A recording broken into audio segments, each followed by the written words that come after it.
I've spent the last 2.5 years in this role making sure that we're getting looked after here in Parry Sound-Muskoka. Over $500 million of investment in a myriad different things, whether that's infrastructure, water and sewer infrastructure in communities, whether that's local infrastructure for things like health hubs that we've seen up in the north end of the riding, infrastructure on the Parry Sound side of the riding as well. We've seen the new arena open in Bracebridge and the Muskoka Lumber Community Center. The provincial dollars in that, no other dollars like municipal and provincial dollars, no federal dollars. So we've been really stepping up and making investments in big things and small things too. Like last week I was in Gravenhurst and out at the Ride Community Co-op investing in a seniors active living center, $50,000 for them to enable more programs for seniors. We've done that in several locations throughout the riding. We're really doing our best to make investments that have a high return on investment for people. And I think it's made a difference. On this tariff craze here, and it's going to impact Ontario. We want to make sure we protect Ontario.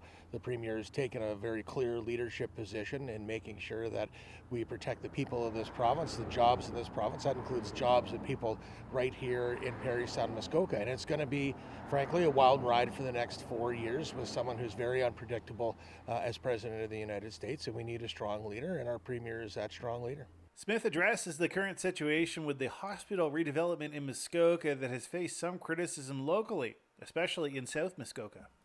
$1 billion investment in new hospitals in an area of this size is unquestionably unprecedented. And I'm very, very proud that we've made that investment. When we look at healthcare across the region, across the riding, we've got not just the hospital locations in Bracebridge and Huntsville, but also Parry Sound. We're seeing at Muskoka Algonquin Healthcare a new MRI machine coming online, which is going to make a real difference for people. We're providing the annualized operating costs for that. And we're going to invest in new sites in both Bracebridge and Huntsville. I think it's really exciting times. More services that come along with that is what I look at and say, that's very exciting. I asked next what Smith will do to continue supporting his constituents in Parry Sound and Muskoka if he were to be re-elected. Yeah, continued investments in things that matter within communities. And, sometimes that investment, it comes maybe, down the road after a lot of work has been done locally to make that case. And I'm the person to take that case to the province and say, hey, we need that attention here. We need the investment here, that program here. We've invested in youth wellness hubs and youth mental health and mental health in general. We've more than any other government.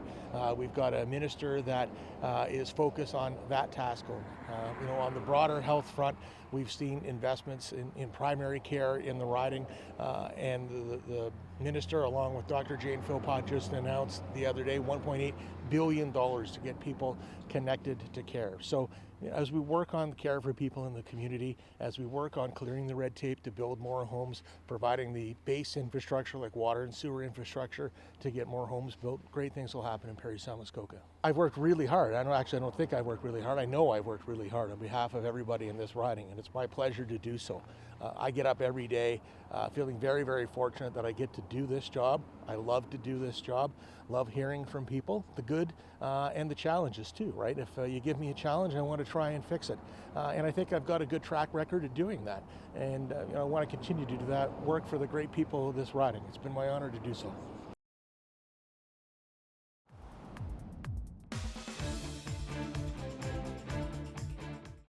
First of all, what you're focusing on in your campaign as the NDP candidate for Parry Sound-Muskoka?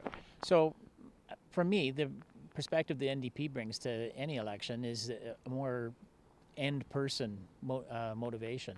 So there's a lot of issues in any campaign, and then those issues are shared by all of the parties. But then how you approach the solutions to those, that's what changes. And so the NDP focus is always going to be related back to how it affects the person who's whether we're talking about the residents of Canada or we're talking about the residents of Ontario, in this case the residents of Ontario, that's the way it comes back. So that can tie into my next question is why NDP? What about the NDP attracted you to that party? Well, that's the main focus of it. If we compare to the other parties, to me the Conservative Party has a little bit beholden to shareholders and CEOs and stock owners, and that's going to be their focus, is the business focus. The Greens have a great message about the environment, much shared by the NDP, and so we'll be taking that on as well. But our perspective, of course, will be, how does it affect individual people? How does it affect our lives? How does the changing environment change our lives? And what things can we do that are meaningful and useful for the people of Ontario? Okay. Let's go back into your campaign specifically. I know there was some chatter about just the Ontario-wide thing, but for Parry Sound-Muskoka and for you yourself coming in as a potential candidate or a potential MPP, what are you focusing on? What's your main concerns with this area?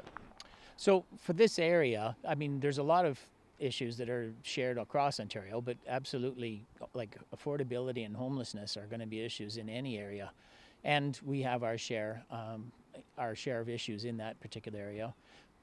There's a very obvious issue going on right now, which is the new build for the hospital, which it won't even happen in the next term, right? The approval process and the building process will take much longer than that, but it has to be taken care of now. There's steps to do right now. So the new hospital build is a very local issue for Parry Sound-Muskoka.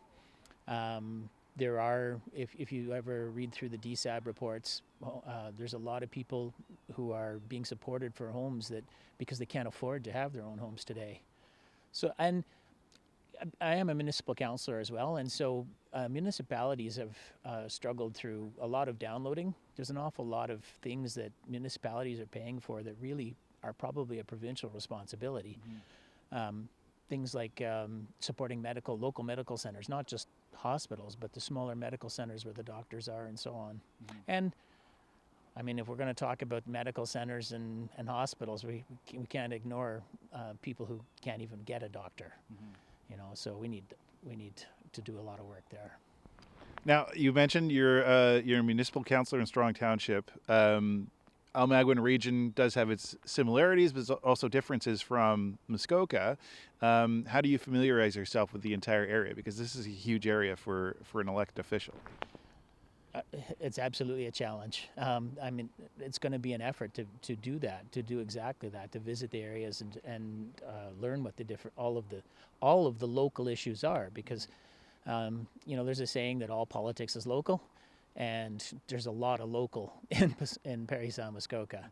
I'm familiar, with the entire region because I did coach hockey and my sons are both in hockey, and so I have traveled, to all of the areas of the district. But I'm sure there are still lots of things for me to learn for some of the other areas that I'm less familiar with. One thing I do want to cover for our Parry Sound viewers, and East Parry Sound especially, there's been discussions about amalgamation and all these types of things. I know that's probably come to your table quite a few times. As an elected official, where would you stand on that? Well, so in our particular municipality, we are involved with in amalgamation studies. Now, there is some misinformation about there that a decision has been made. No decision has been made, and I'm one of those people who's waiting for some more of the data to make a final decision. I think I probably would lean towards the benefits of amalgamation right now, not because of cost savings, because the cost savings, although there are cost savings in some areas, other costs are not going to change. You have the same number of kilometers of road that you had before you amalgamated. You have the same number of residences. You have the same number of septic systems and water systems, and none of that changes. You have a landfill, and the landfill is the same landfill. But where you do make improvements is just on how the municipality itself is run. So despite the fact that we're three separate municipalities where I am, we share many services, and so we end up operating as one municipality already, except that there's the added bureaucracy of having to take any decisions through three separate councils. And then if you have councils that don't agree with each other, which we have three great councils right now that generally agree with each other, so we haven't had any big issues, but absolutely it could be an issue in the future where nothing gets done because of disagreement from one council. All right, and finally, just an opportunity to sell yourself. Where are you coming from? What's your background? Why do you fit this role so well? Well, I got a really wide background actually. So I grew up in Powassan, which used to be at the extreme north end of this district. It's now in the Nipissing district. But when I got married, I lived in Ottawa for a while, so I have a bit of a urban experience as well. But then we moved to Strong Township, where my wife is from, and we've lived there for 30 years. So by background, I am somebody from this area. Experience, I have an engineering degree and a master's of science. I was in the military. I was in the Air Force for 8 years. I worked for Ontario Northland Transportation Commission, and I've been a professor at Canadore now for 27 years. And so I've done a lot of things, and I've seen a lot of things, and I've done a lot of problem solving. And I think the big skills that I bring are about problem solving and leadership, and that's where I hope that I'll shine.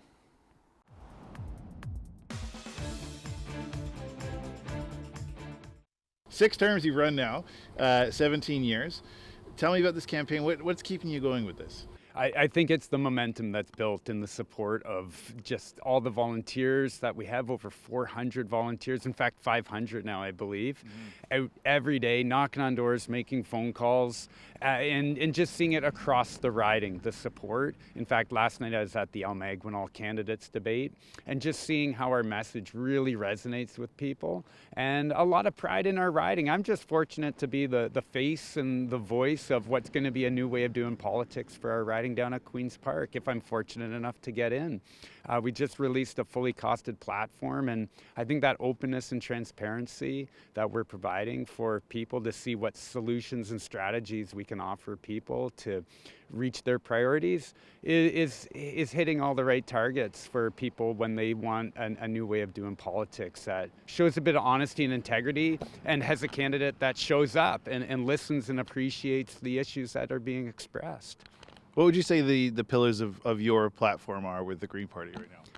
Right now, and similar to past elections, it revolves around affordable housing, finding those solutions to getting affordable housing for people, around healthcare and ensuring that there's doctors, primary caregivers for everyone, and that there's expansion of our healthcare hubs and just the infrastructure in that regard of our healthcare community. Furthermore, it's in education, of course. We've seen funding cuts that have really devastated the learning potential of students. We want to make sure that in education, students are able to show up at schools that don't have a backlog of repairs or aren't showing up in a classroom that's overcrowded, and to ensure that students are getting the resources and staffing to ensure that they can have their needs met, especially those in vulnerable situations and with those with special needs. Biggest concern right now for many Muskokans is the two new hospitals. We want to see them get built. If you're voted in, what are you doing to make sure that still happens? Yeah, I'm going to hold the government to the promise of building the two hospitals in Huntsville and Bracebridge, and letting people know that money that's being promised is relocated and put into the Infrastructure Ontario aspect of our government, and that money's not going anywhere. These hospitals are going to get built. We have to make sure that we're getting the hospitals that our communities deserve and are going to meet the healthcare needs that are obviously expected and deserved by the people here in Huntsville and Bracebridge, but all of Muskoka. And I also have to include Almagwin too. They've always been part of our catchment area, and we have to ensure that the hospitals meet the needs of everybody in our catchment area.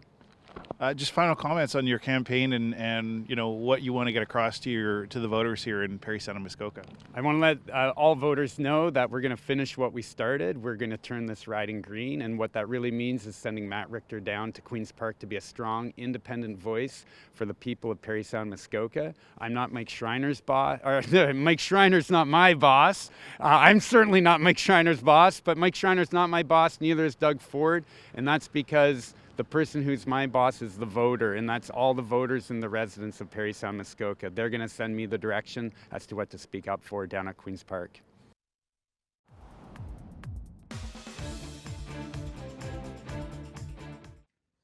Hello, Parry Sound-Muskoka. My name is Brandon Nixie, your New Blue Party candidate. We stand for integrity, freedom, and true conservative values.